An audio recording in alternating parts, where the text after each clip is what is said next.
16/11/1981 की और टाइटल है विजयमाला में नंबर का आधार। तो इस ग्रुप में जो आत्माएं हैं सभी तीव्र पुरुषार्थी आत्माएं हैं और हर एक ब्रह्मा बाप के साथ 111 में आना चाहते हैं और इसी पुरुषार्थ में हम सब लगे हैं। तो बाबा हमेशा हमारे साथ इस पुरुषार्थ में सहयोग देते हैं और वही हमसे पुरुषार्थ भी कराते हैं। तो आज बाबा हमें बहुत क्लैरिटी से समझा रहे हैं कि अगर हम विजयमाला में आना चाहते हैं यानी सतयुग के आदि में आना चाहते हैं तो हमें क्या करना होगा। केवल चाहने से कुछ नहीं होगा और हम सबको ये भी पता है कि मांगने से या ड्रामा पर छोड़ने से भी कुछ नहीं होगा। हमें पुरुषार्थ करना होगा क्योंकि विधि से ही सिद्धि हो सकती है। तो वो विधि क्या है जिससे हम सब आगे जा सकते हैं, इस बात को बाबा ने आज हमें बहुत स्पष्टता से समझाया है। तो कुछ मुख्य बातें जो बाबा ने आज बोली है वो है हम सब नंबरवार क्यों और कैसे बन जाते हैं। बाबा ने हम बच्चों को 3 डिवीजन में बताया है, फर्स्ट, सेकंड और थर्ड। और बाबा तो चाहता है कि हम सब फर्स्ट में आए। तो आज बाबा बता रहे हैं कि उड़ती कला द्वारा हम आगे कैसे निकल सकते हैं। तो बाबा ने उड़ती कला का डेफिनेशन भी आज दिया है और हमें समझाया है कि इसे यूज करके हम फर्स्ट डिवीजन में कैसे आ सकते हैं। तो बाबा के ही शब्दों में हम बाबा के महावाक्य सुनते हैं। सभी अपने आत्मिक स्वरूप में मैं गॉडली स्टूडेंट हूं, इस स्वमान में स्थित होकर सुनेंगे।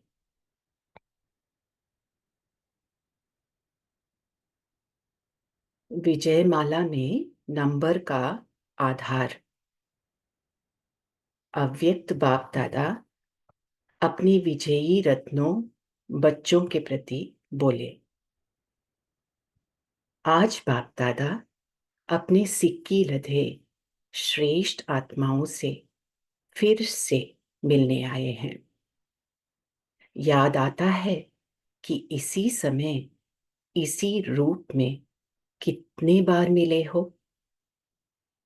अनेक बार मिलन की स्मृति स्पष्ट रूप में अनुभव में आती है। क्या बोला बाबा ने? अनेक बार मिलन की स्मृति स्पष्ट रूप में अनुभव में आती है। नॉलेज के आधार पर चक्र के हिसाब से समझते हो वह अनुभव करते हो। अनुभव की बात बाबा पूछ रहे हैं। अनुभव होता है कि बाबा से हमने कई बार मिलन मनाया है। और बहुत ही गहरी बात अभी बाबा बोल रहे हैं, इसे ट्रिपल अंडरलाइन करेंगे। जितना स्पष्ट अनुभव होगा उतना ही श्रेष्ठ व समीप की आत्मा होंगे। जितना स्पष्ट अनुभव होगा उतना ही श्रेष्ठ व समीप की आत्मा होंगे।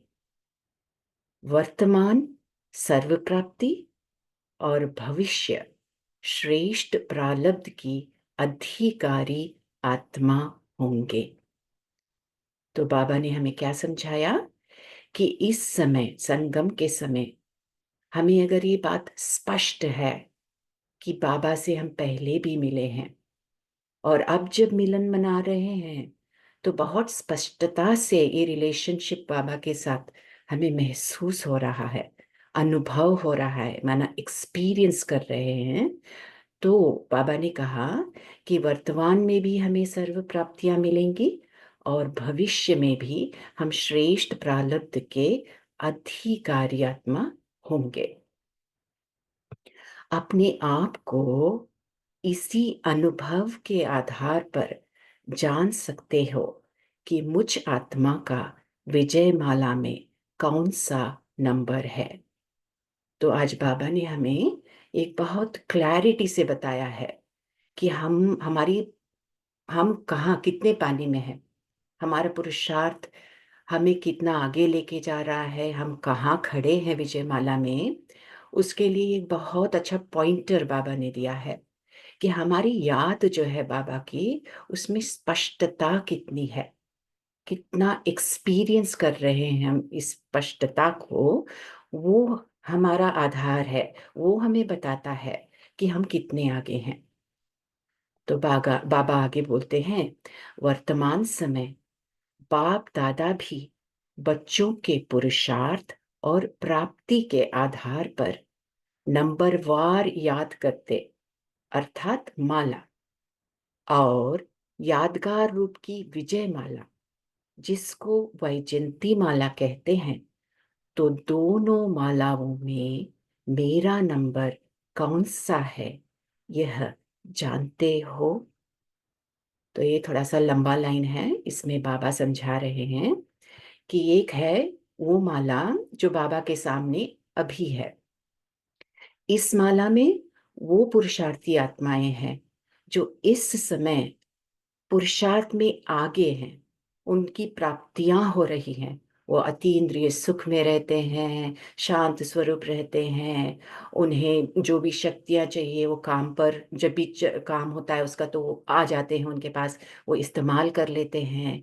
तो उनका सभी प्राप्तियां इस समय भी प्राप्तियां हैं, आगे हैं ये बच्चे, और ये पुरुषार्थ में भी आगे हैं। तो बाबा बोल रहे हैं कि उनकी एक जो माला है वो माला बाबा के पास है, और उसके अलावा दूसरी माला कौन सी है, विजय माला, यानी जो अंत में विजय माला में जाएंगे, यानी स- उनकी माला जिसे वैजयंती माला के रूप में, यादगार रूप में याद किया जाता है।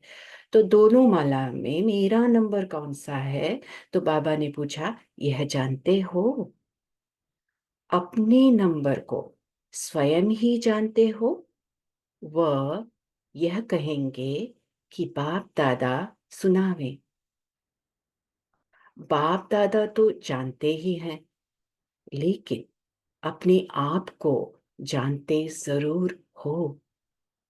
हमको पता है बाबा बोल रहे हैं, बाहर से वर्णन करो ना करो, लेकिन अंदर तो जानते हो ना। हाँ कहेंगे व ना कहेंगे। अभी अगर बाप दादा माला निकलवाएं तो क्या अपना नंबर नहीं दे सकते। संकोचवश न सुना हो वह दूसरी बात है। अगर नहीं जानते तो क्या कहेंगे। बाबा ने क्या कहा, अगर हम नहीं जानते कि हमारा पुरुषार्थ हमें कहाँ पर ठहराया है इस समय, हम आगे जा रहे हैं, पीछे जा रहे हैं, ठहर गए हैं, अगर हम इस बात को भी नहीं जानते तो फिर हम कर क्या रहे हैं संगम में।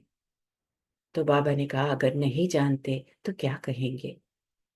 औरों को चैलेंज करते हो, निश्चय और फक्र से कहते हो कि हम अपने 84 जन्मों की जीवन कहानी जानते हैं, यह कहते हो ना सभी।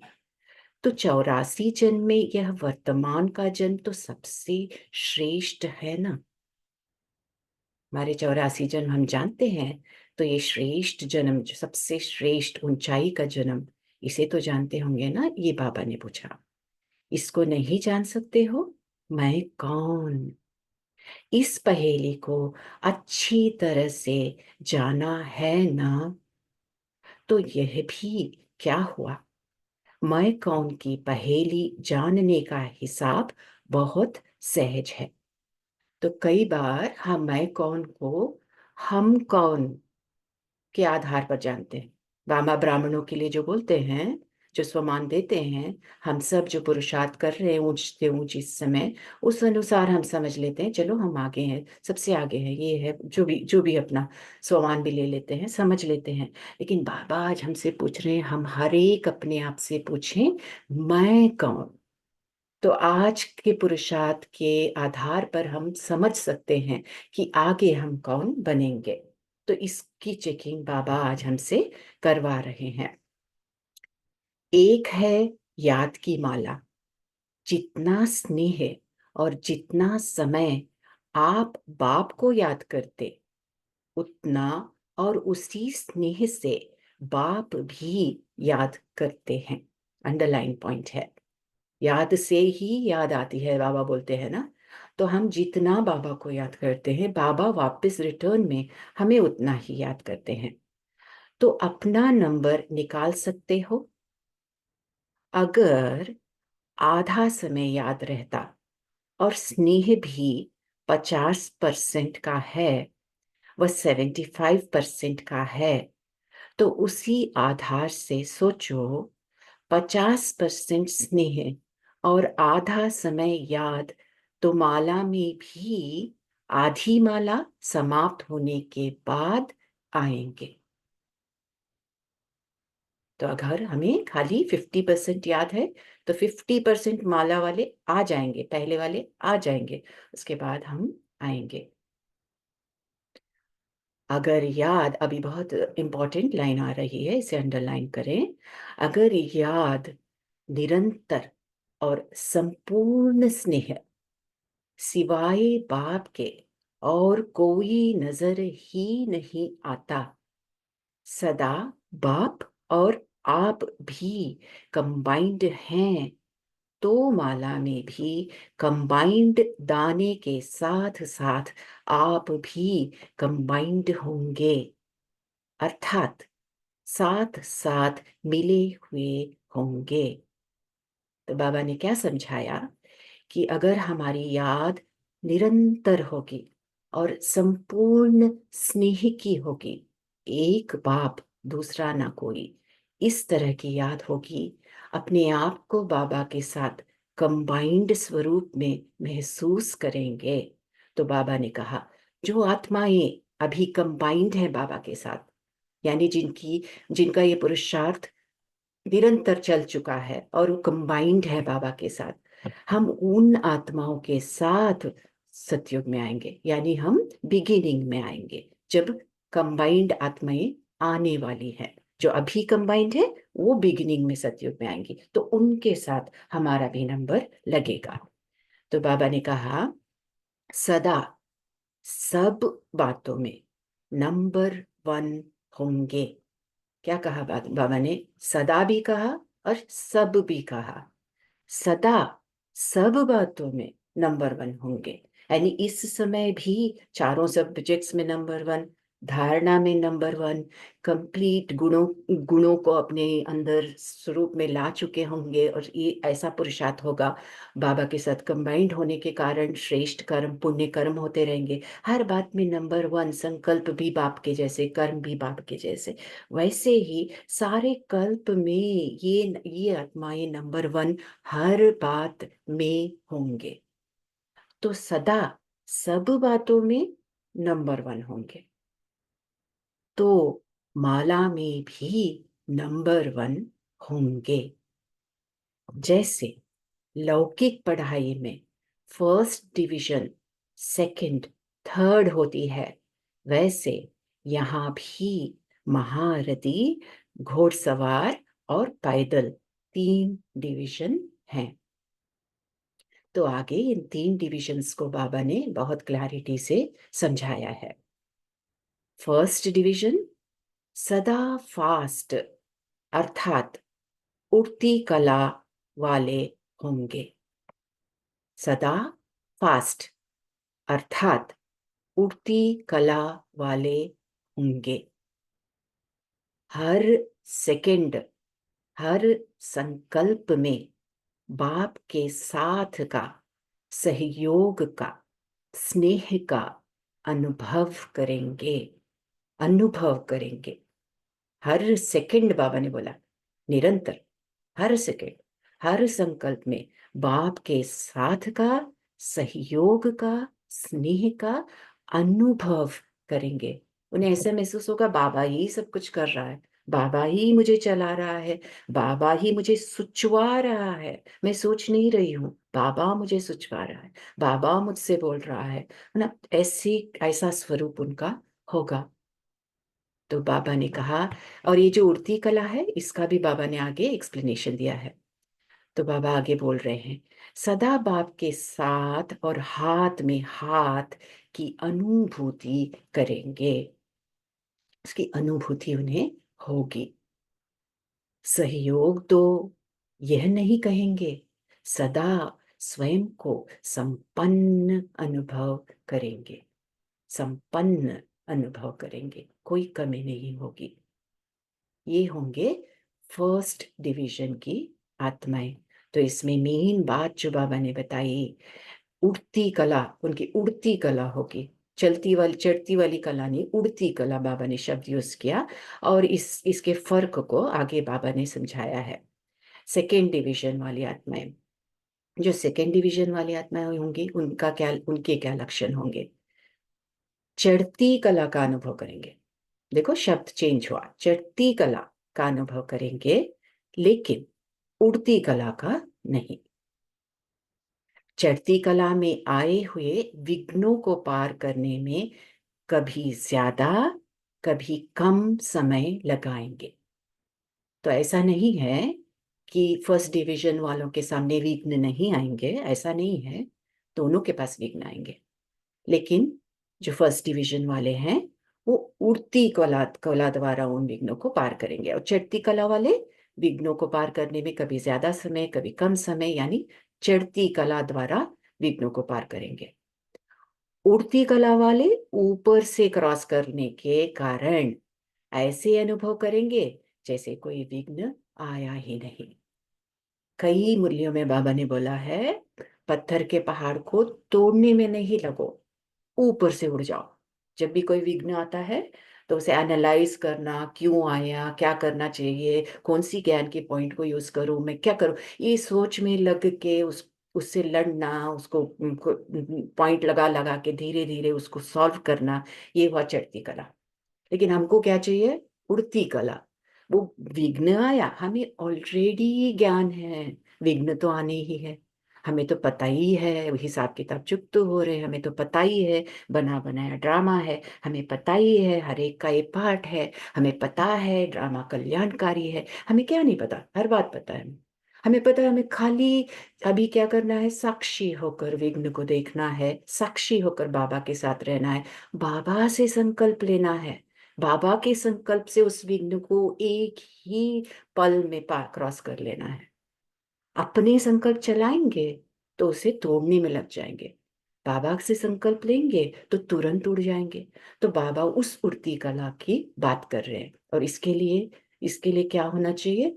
पहले से ही बाबा की याद, उस याद से हमें दूर नहीं जाना है, उनके साथ रहेंगे बाबा के साथ, तो ऑटोमेटिकली उड़ती कला होगी, ज्ञान का मनन हुआ होगा और हमारे अंदर धारण होगा, तो ज्ञान उस समय काम अपने आप करेगा और हम पार हो जाएंगे। तो ये उड़ती कला वाले ही क्रॉस कर सकेंगे ऊपर से। तो इसकी बात बाबा समझा रहे हैं। विघ्न को विघ्न नहीं, उड़ती कला वाले क्या समझेंगे? विघ्न को विघ्न नहीं, लेकिन साइड सीन समझेंगे, रास्ते के नजारे हैं। और चढ़ती कला वाले रुकेंगे नहीं, लेकिन विघ्न आया और पार किया, विघ्न की अनुभूति करेंगे, विघ्न है ये महसूस करेंगे। इसलिए जरा सा लेस मात्र कभी कभी पार करने की थकावट व दिल शिकस्त होने का अनुभव करेंगे। तो ये डिफरेंस, मेन डिफरेंस बाबा ने बताया। और तीसरी डिवीजन वाले, उसको तो जान गए होंगे, रुकना, चलना और चिल्लाना। चिल्लाना यानी बाबा के पास जाके बोलना, हो नहीं रहा है मुझसे, मेरी मदद करो, भक्ति में चले जाना। तो बाबा कह रहे हैं, कभी चलेंगे कभी चिल्लाएंगे, याद की मेहनत में रहेंगे। याद की मेहनत इज द कीवर्ड, याद की मेहनत में रहेंगे, क्योंकि सदा कंबाइंड नहीं रहते, क्योंकि बाबा से दूर हो जाते तो वापस मेहनत करनी पड़ती है उन्हें। सर्व संबंध निभाने के प्रयत्न में रहते हैं, प्रयत्न करते रहते हैं, संबंध का अनुभव नहीं करते, प्रयत्न करते रहते हैं कि ये संबंध अनुभव हो। तो पुरुषार्थ में ही सदा लगे रहते हैं, वह प्रयत्न में रहते और वह प्राप्ति में रहते। थर्ड डिवीजन वाले प्रयत्न में रहते और सेकेंड और फर्स्ट डिवीजन वाले प्राप्ति में रहते हैं। तो बाबा ने ये बात हमें समझाई। प्राप्ति में क्यों रहते? क्योंकि ऑलरेडी ये रिलेशनशिप बना चुके हैं बाबा के साथ, विघ्न आने पर नहीं बना रहे, पहले से बना चुके हैं और हमेशा उसे मेंटेन कर रहे हैं, उसको छोड़ नहीं रहे हैं। हमेशा बाबा ही मेरा संसार है और बाबा से ही मेरे सर्व संबंध है, तो उसे निभाते चल रहे हैं ना, तो उसी में उनकी प्राप्तियां होती जा रही हैं। तो वो प्राप्तियों की खुशी में संगम युग के स्वेजों को वो एंजॉय कर रहे हैं।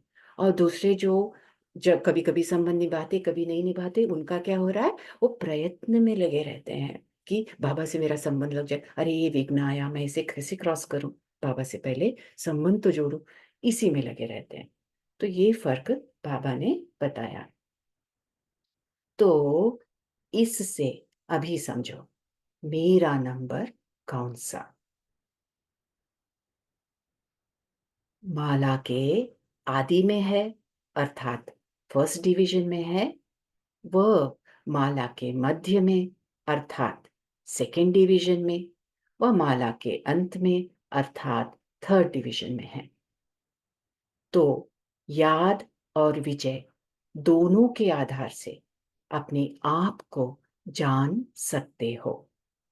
तो जानना सहज है, वो मुश्किल है? बाबा ने पूछा। तो हर एक का नंबर निकलवाएं, निकाल सकेंगे ना? बाबा ने पूछा। बाप दादा सदा अमृत वेले से बच्चों की माला सिमरन करने शुरू करते हैं। हर एक रत्न की व मणके की विशेषता देखते हैं। तो अमृत वेले सहज ही अपने आप को भी चेक कर सकते हो। तो बाबा हमारी विशेषता देखते हैं, हमारे स्थान को देखते हैं, हमारी स्थिति को देखते हैं। उस समय अगर हम भी देखते हैं तो हमें बाबा का सहयोग मिलता है, तो हम समझ सकते हैं कि हम कहाँ हैं। याद की शक्ति से, संबंध की शक्ति से स्पष्ट रूहानी टीवी में देख सकते हो कि बाप दादा किस नंबर में मुझे सिमरन कर रहे हैं। ओम शांति दीदी, उस ये तो पहला पार्ट। जी, याद प्यार पढ़ना है। अब क्या रह गया?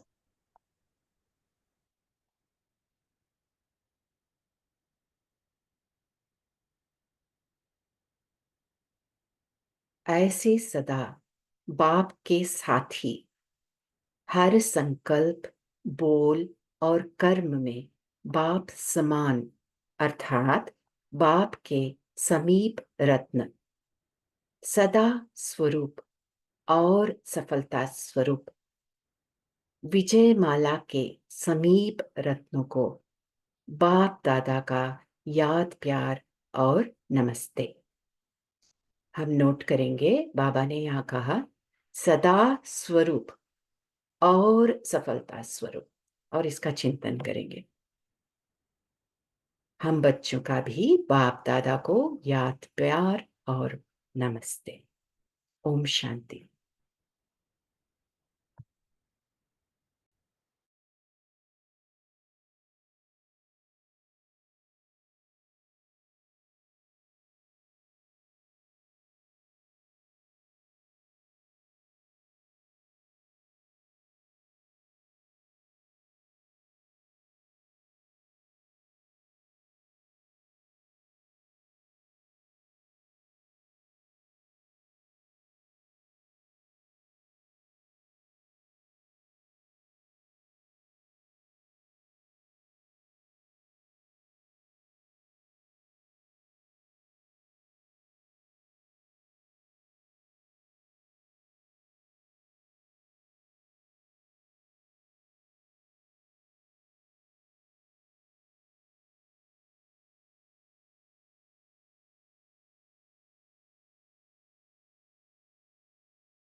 ओम शांति। Thank you sister.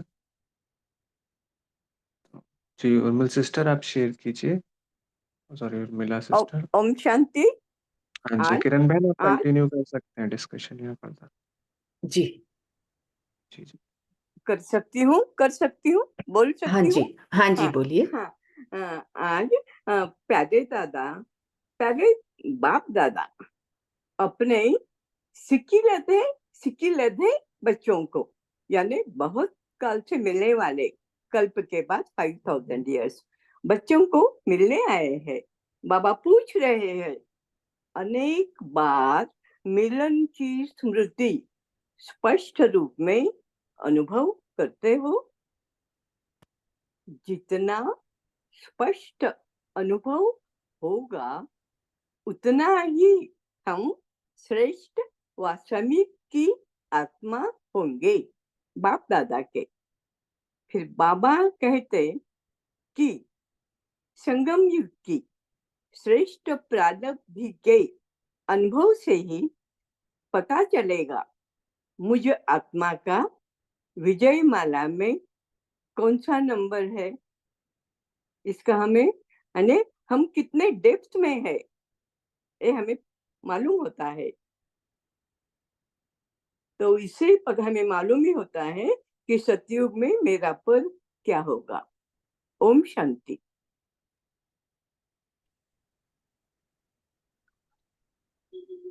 नमिता दीदी। ओम शांति दीदी। बाबा आज हम बच्चों की विजयमाला में अपने अपने नंबर को चेक करने के लिए बोल रहे हैं। बाबा पूछ रहे हैं कि बाबा को हम नॉलेज के आधार से जानते हैं या चक्र के हिसाब से समझते हैं या स्पष्ट अनुभव करते हैं। तो बाबा हमारा अनुभव की बात कर रहे हैं। तो बाबा से जिसका जितना प्यार है वो इतना समय बाबा के याद में रहता है, तो बाबा का साथ का अनुभव भी वह ज्यादा करता है। तो जितना अनुभव होता है उतना बाबा का समीप आत्माएं हैं और अधिकारी आत्माएं हैं और बाबा से सहयोग भी मिलता है। तो बाबा कहते जितना बाबा के साथ मिलन का अनुभव स्पष्ट होगी और निरंतर रहेगी इतना भी महसूस स्पष्ट होगी।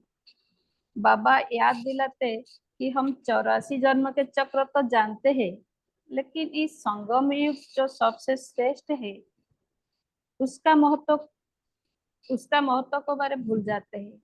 जो हमारा पहला पाठ है कि मैं कौन हूँ, उसको भूल जाते हैं। बाबा बोलते हैं जब पहला पाठ याद आता है तो बाबा का याद भी निरंतर रहता है। तो बाबा बोल रहे हैं जब हमारा पहला पाठ याद रहेगी तो हम विजय माला में अपनी नंबर को भी अपने खुद को भी पता चल जाएगी। तो बाबा कहते अपनी तरफ अटेंशन रख, बाबा के साथ साक्षी होकर अपनी स्थिति को चेक करो, माला में नंबर पता चलेगी। हमारा याद निरंतर होगी और संपूर्ण प्यार से बाबा के साथ मिलन मनाएंगे तो हमारा नंबर सत्ययुग में आदि में होगी। बाबा के साथ सदा कंबाइंड है। सदा बाबा के संकल्प जैसे संकल्प, बाबा के बोल जैसे बोल और बाबा का कार्य समझकर चलेंगे तब हर कार्य में बाबा का साथ का महसूस होगी और उड़ती कला का अनुभव होगी। तो अपनी नंबर खुद को पता पड़ जाएगा। फिर बाबा कहते हैं जो जितना बाबा का याद में निरंतर रहता है बाबा भी उसके याद में निरंतर रहते हैं। ओम शांति। ओम शांति। मेरी आवाज क्लियर है? जी जी गुड मॉर्निंग। ओम शांति। तो आज बाबा हम बच्चों से खुद को चेक करने को कह रहे हैं कि मुझ आत्मा का विजय माला में कौन सा नंबर है। तो सबसे पहला निश्चय मुझ आत्मा का ये दृढ़ निश्चय कि मैं हर कल्प में बाबा से मिलन बनाती हूँ अनेकों बार कल्प कल्प में ये मिलन मनाती हूँ। ये स्पष्ट अनुभव मुझ आत्मा में रहना चाहिए और इसी अनुभव के आधार से मैं श्रेष्ठ और बाबा के समीप की आत्मा बन सकती हूँ। बाबा ने 3 डिविजन्स जो बताई हैं, तो मुझ आत्मा को चेक करते रहना है कि मैं कौन से डिवीजन में हूँ और पुरुषार्थ करना है कि मैं फर्स्ट डिवीजन में आने वाली आत्मा ही बनूं। फिर बाबा कहते कि हर आत्मा, मैं आत्मा अपने 84 जन्मों को जानती हूँ। तो ये स्वदर्शन चक्र मुझे मेरी मन बुद्धि में घूमता रहे, 84 जन्मों का चक्र। और मैं कौन हूँ? मैं आत्मा हूँ और बाबा मेरा परम आत्मा है जिसके साथ मुझे सदा कंबाइंड रहना है। तो ये निरंतर याद और पूरा 100% स्नेह, बाप से संपूर्ण स्नेह रहे और बाप को मैं सदा अपने साथ ही अनुभव करूं। तो हर सब्जेक्ट मुझे चेक करना है, चारों सब्जेक्ट मुझे चेक करने हैं और उड़ती कला में मुझे सदा रहना है। विघ्न तो आने ही है। मुझे ड्रामा का ज्ञान है, हर पार्ट का मुझे ज्ञान है, हर पार्ट को मुझे एक्सेप्ट करना है। विघ्न तो आने ही है, तो इन विघ्नों को साक्षी होकर देखना है, हल्के रहना है और बाप के साथ का भरपूर अनुभव करते हुए इन विघ्नों से पार हो जाना है। ओम शांति।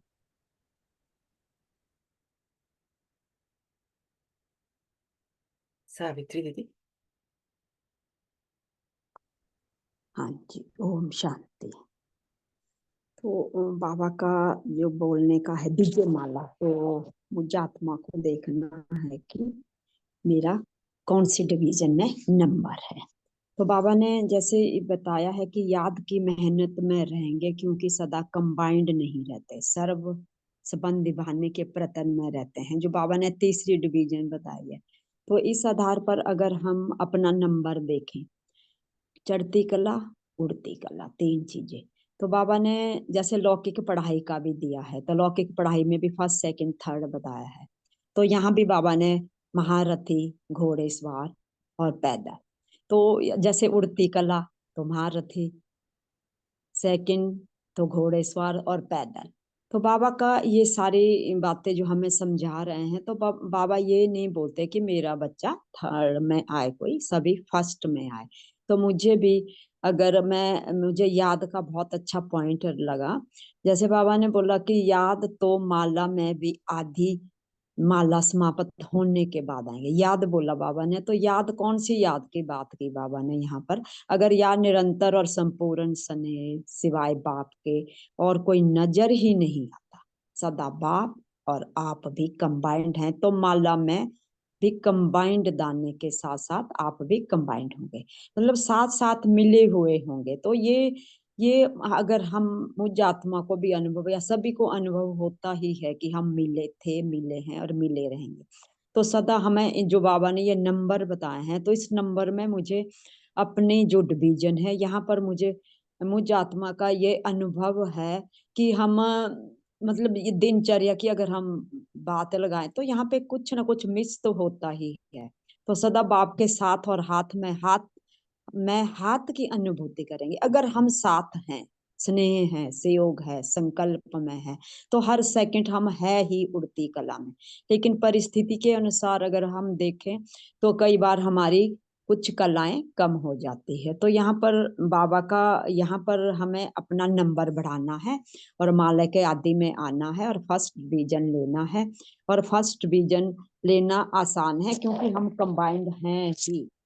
हम बाबा के पहले नंबर विजय माला के नंबर हैं ही। तो ये अमृत वेले से हम अपनी, जब मैं अपनी माला, मैं बाबा को याद करती हूँ, तो बाबा भी मुझे जरूर याद करता होगा। ये विशेषता मुझे अपनी देखनी है और मैं सहज तरीके से इस संबंध को निभाती हूँ। ये भी मुझे सारे दिन शेष बात अपनी बुद्धि में लाइन क्लियर रख के स्पष्ट करनी है। ओम शांति। अजय भाई जी।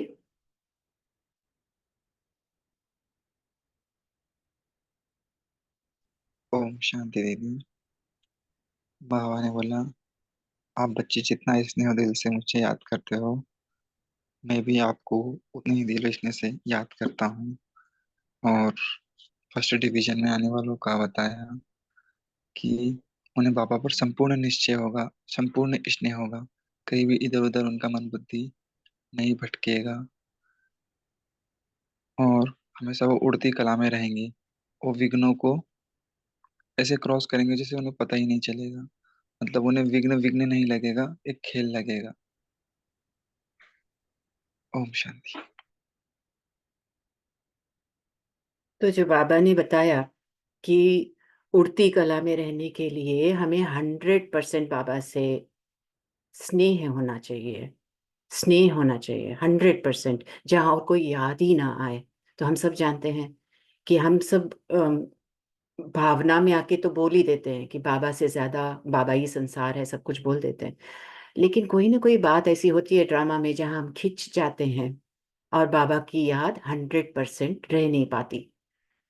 तो वो कौन सा आधार है जो बाबा हमें रोज देता है, जिससे ये 100% याद बनाने में हमें बहुत मदद मिलती है? वो कौन सा आधार है और उस आधार को हम कैसे यूज करें? कोई बताएगा?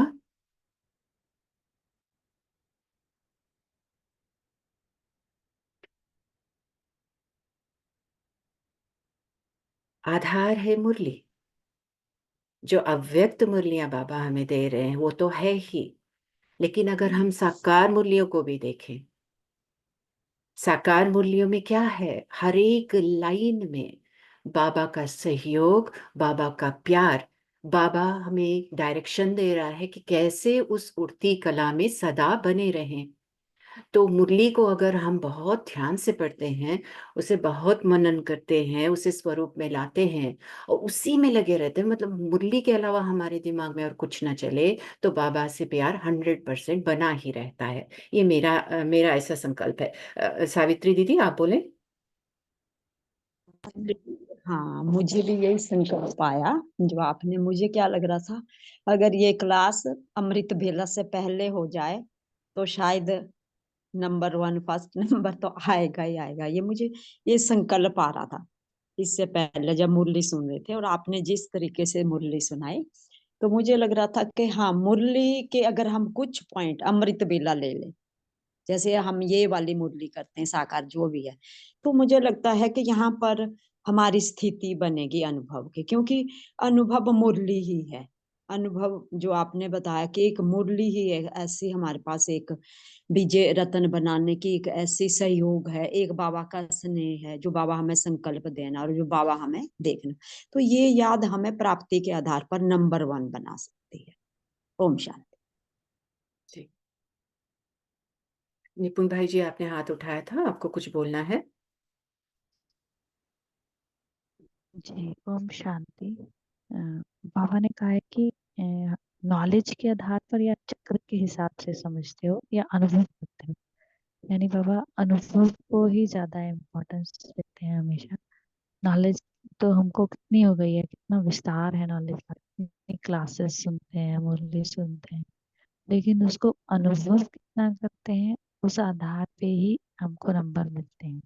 और उसी आधार से हम स्पष्ट अनुभव के आधार से ही हम बाबा के समीप आते हैं। समीप यानी कि समान बनना, बाप समान बनना, तो हम समीप, चाहे हम कितना भी लेट आए हैं, लेकिन हम बाप समान कितना बने हैं, कितने अनुभव किए हैं, उसी आधार से हम समीपता का और समानता का अनुभव कर सकते हैं। शायद जी, जब मैं ये लाइन पढ़ रही थी मुरली में तो मेरा यही संकल्प चल रहा था कि बाबा ने अनुभव कहा। अनुभव कितना करते हो? तो इसके पीछे बाबा वास्तव वास्तव में क्या कह रहे हैं? अगर हमें याद करना पड़ता है, माना करना पड़ता है, कुछ विधि यूज करनी पड़ती है याद करने के लिए, तो वो वास्तविक याद नहीं है, वो हम कर रहे हैं, मतलब आत्मा कर रही है, अपने मन बुद्धि को यूज करके करा रही है। हमें क्या चाहिए? यथार्थ याद का मतलब है स्वतः याद, अपने आप याद आना। तो जब हम आत्मिक स्वरूप में होते हैं, बाबा ने थोड़े ही दिन पहले साकार मुरली में बोला था, आत्मा कभी भी अपने पिता को नहीं भूलती, कभी भी भगवान को नहीं भूलती। आत्मा को ऑटोमेटिकली उसका पिता हमेशा याद है, चाहे वो कलयुग में है या कोई भी समय में। आत्मा का जो स्वरूप है, आत्मा का की जो वास्तविकता है, उसमें जब वो स्थित होते हैं हम, तो आत्मा को हमेशा उसका पिता याद है। कभी ऐसा समय ही नहीं है जब वो आत्मा भूल। अगर हम आत्मिक स्वरूप में वास्तव में हैं, तो बाबा ऑटोमेटिकली याद है। तो अगर हमें करना पड़ता है, इसका मतलब कहीं ना कहीं देह अभिमान का कुछ ना कुछ लेस लगा हुआ है।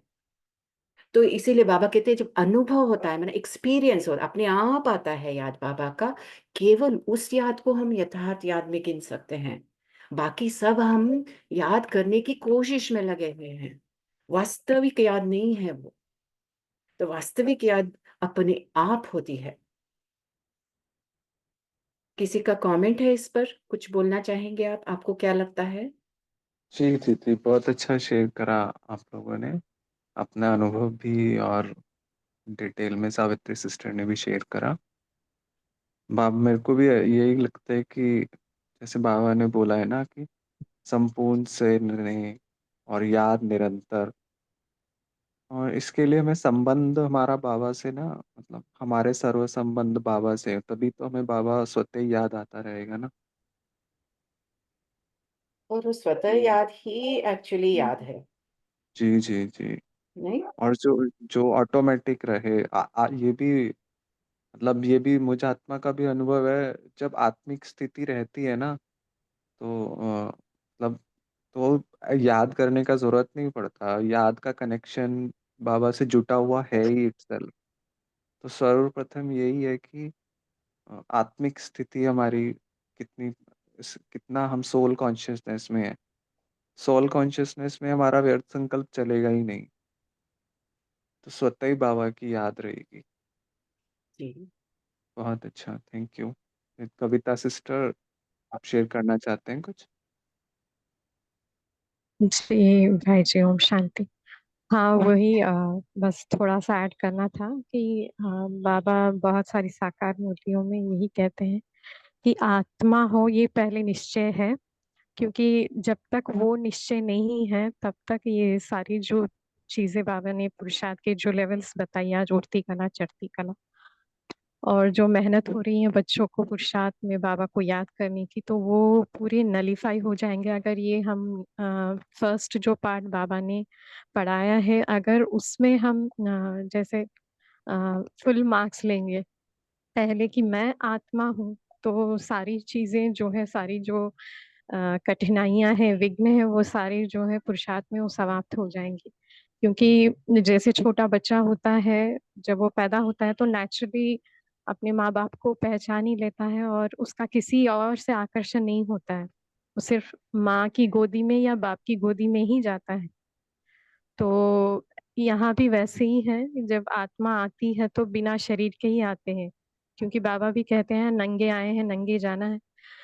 तो ये जो शरीर का जो हमने पूरा विस्तार रखा हुआ है शरीर के भान का, अगर ये खत्म हो जाए तो नेचुरली जो चाइल्ड लाइक कॉन्शियसनेस है वो आत्मा की ही है, तो तब सिर्फ बाबा ही याद रहेगा और कोई का आकर्षण होगा ही नहीं। तो ऐसी स्टेज हमारी दादियों ने पाया है, तो हमें भी उसी पर जैसे फोकस करना है। ओम शांति। ये सभी ने बहुत अच्छा शेयर किया, थैंक यू सो मच। अभी पोल लॉन्च करना है। जी आत्म भाई जी शेयर कीजिए आप, फिर पोल लॉन्च करते हैं, बस 1 मिनट में। आत्मा भाई जी। जी। ओम शांति दीदी। ठीक है, आप लोगों ने चिंतन तो रखा, मेरा एक जिज्ञासा है वह क्लैरिफिकेशन। जैसे हम सांस लेते हैं, मतलब जो ब्रीदिंग करते हैं, तो उधर हमारा कॉन्शियसनेस नहीं होता, वो ऑटोमेटिकली चलता है। तो वैसे ही बाबा का याद भी निरंतर श्वासोश्वास बाबा बोलते हैं। तो उस समय जैसे अर्जुन का गायन है वो श्वासोश्वास सोते समय गाते, तो उसको प्रैक्टिकल में कैसे महसूस करें? मतलब अगर हम उसको, जैसे अभी भाई जी ने उत्तर तो दे दिया, आत्मा अभिमानी होंगे तो याद होंगे, तो उसको जब रियल लाइफ में एप्लीकेशंस में हो तो उसको कैसे जैसे एग्जाम्पल के रूप में समझ पाएँ, व हम अपने आप में चेक कर पाएँ? जैसे बाबा करा रहा है, बाबा मुझको निमित्त बना, ऐसे शब्द में बोलना है, व हमारा बोलचाल एकदम विनम्र हो, व लाइटनेस हो, व वो कैसे चेक करें? क्योंकि जैसे हम घर से निकलते हैं तो बाबा के कमरे में जाते, बाबा आप जा रहे हैं, हम शॉपिंग कर रहे हैं। तो बाद में जब शॉपिंग कर रहे हैं उस समय तो हमको याद नहीं आता, फिर सामान लेके आते हैं तो बाबा सामान ये लेके आया, तो बीच के समय तो गैपिंग रहता है। तो उस समय भी वो जैसे श्वास ऑटोमेटिकली चल रहा है, वैसे ही हो रहा है, समझें व रियलाइज़ करें, व इसको कि कुछ एग्ज़ाम्पल दे पाएँगे, व जो अभी भाई जी ने आत्माभिमानी स्थिति, उसका कुछ अभ्यास व के क्या प्रयोग करते हैं, व क्या उनको सेल्फ चेकिंग व माइलस्टोन मिलता है? उस तरह से मैं पूछना चाह रहा था कि श्वासोश्वास के हिसाब से। Thank you. जी, ये प्रश्न तो शायद हमें लेने के लिए भी उतना समय नहीं है, तो एक ही इसमें बोलेंगे कि जो अभी-अभी हमने डिस्कस किया कि बाबा से प्यार को बढ़ाना है। जितना हम स्नेह को बढ़ाएँगे बाबा से, वो ऑटोमैटिकली याद रहेगा। तो स्नेह को बढ़ाने के लिए मुरली आधार है। मुरली में जो बाबा डायरेक्शंस देते हैं, उसमें बाबा का स्नेह हमारे लिए छलकता है। तो उसको जब हम महसूस करेंगे, तो ऑटोमैटिकली बाबा से वो प्यार महसूस होगा, स्नेह महसूस होगा। जी, कृष्णा बंसाल भाई जी, आपको कुछ बोलना है?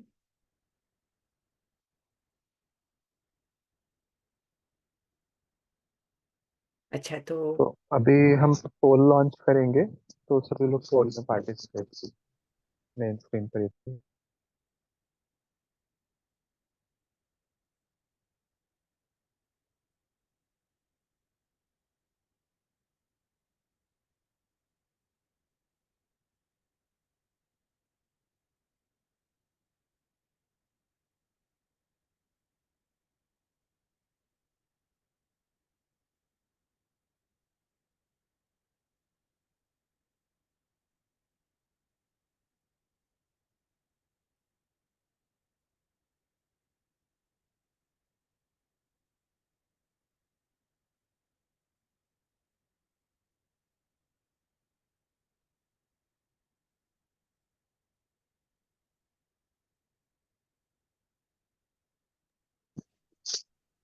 हाँ, ओम शांति। किरण सिस्टर, आप होमवर्क भी दीजिएगा और योग करेंगे। जी, भाई तो जी होमवर्क चश्मा नहीं में डाला हुआ था, मैं वो दे नहीं पाई, चार्ट नहीं दे पाई। ठीक है, कोई बात नहीं। अभी अच्छा, तो समय भी हो जाए तो आज हम कंप्लीट करेंगे। जी, जी, तो जो आत्म भाई जी ने आज हमें प्रश्न पूछा ना, चंदन भाई जी ने, है ना? चंदन भाई जी है ना? तो आपने जो प्रश्न पूछा ना अभी, तो उसी प्रश्न पे हम सब चिंतन करेंगे। कैसे वो आत्मिक स्वरूप को हम बनाए रखें निरंतर? क्या-क्या हम कर सकते हैं? ऐसे नहीं सोचेंगे कि हमसे तो होता ही नहीं है, नहीं। अभी सोचेंगे कि क्या है सॉल्यूशन जो बाबा इतनी बार मुरलियों में जो-जो बोलते हैं, और अगर कुछ आत्माओं ने किया है, इसका मतलब मेरे लिए भी संभव है। तो वो क्या है, वो चिंतन करेंगे और उस चिंतन को प्रैक्टिकल में लाने के लिए कुछ विधियाँ हम अपने आप निकालेंगे। और ये चेक करेंगे कि हम कौन से डिवीज़न में हैं, और आज ये दृढ़ संकल्प करेंगे कि हमें उठती कला द्वारा फर्स्ट डिवीज़न में जाना ही है। हम सबको साथ में सतयुग में सेम टाइम में आना ही है। तो ये हम दृढ़ संकल्प करके उसका चिंतन और मनन करेंगे। तो समय ज़्यादा नहीं है, तो मैं एक छोटा-सा मेडिटेशन करा देती हूँ। ठीक है ना? गौरव भाई जी, मेडिटेशन? जी जी, ओके। तो सभी संकल्प करेंगे। मैं श्रेष्ठ, शुद्ध, पवित्र आत्मा हूँ।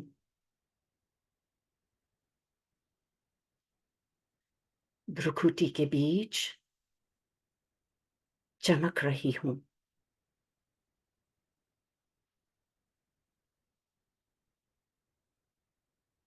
मुझसे निकलती हुई शांति, शक्ति, प्रेम और आनंद की किरणें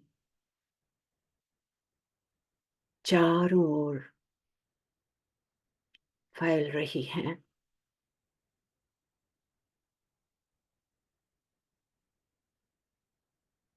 मैं इस देह और देह की दुनिया से उपराम स्वयं को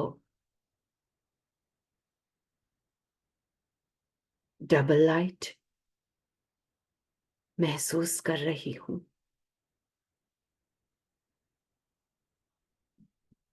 स्वयं को फरिश्ते स्वरूप में देखें और पहुंच जाए सूक्ष्म वतन में।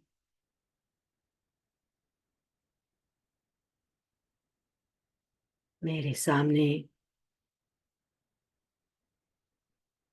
फरिश्तों का शहजादा ब्रह्मा बाबा खड़े हैं।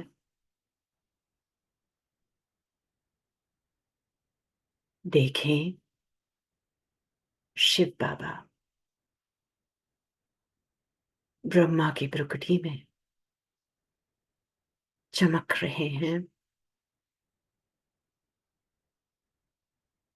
बाप दादा मुझे दृष्टि दे रहे हैं। मैं आत्मा अपने संपूर्ण लाइट की स्थिति को महसूस कर रही हूं।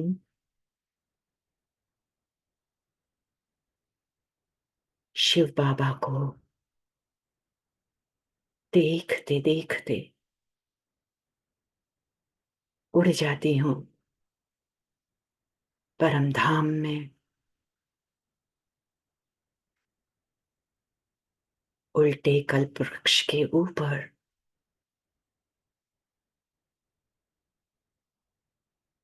जड़ों में विजय माला वाले दानों की माला को क्रॉस कर रही हूं।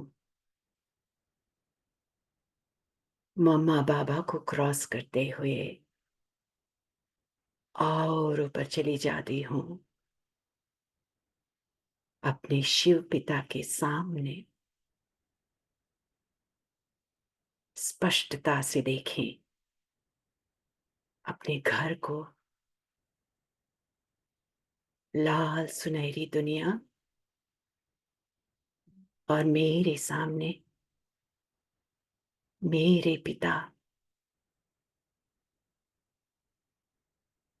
बेआवाज चुप्पी, अपार शांति, साइलेंस की दुनिया। मैं और मेरा बाबा जैसे कि इस जहां में और कुछ है ही नहीं। महसूस करें बाबा की किरणें मुझ आत्मा में समा रही हैं। अपनी संपूर्ण अवस्था का एहसास करें। मैं बाप समान आत्मा हूं। मुझसे निकलती किरणें सारे जहां में फैल रही हैं।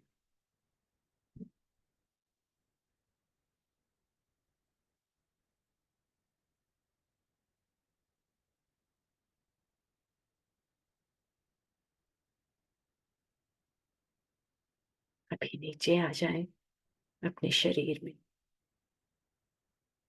मैं आत्मा सदा उड़ती कला में रहने वाली, फर्स्ट डिवीजन में आने वाली विजयी रत्न हूं। ओम शांति।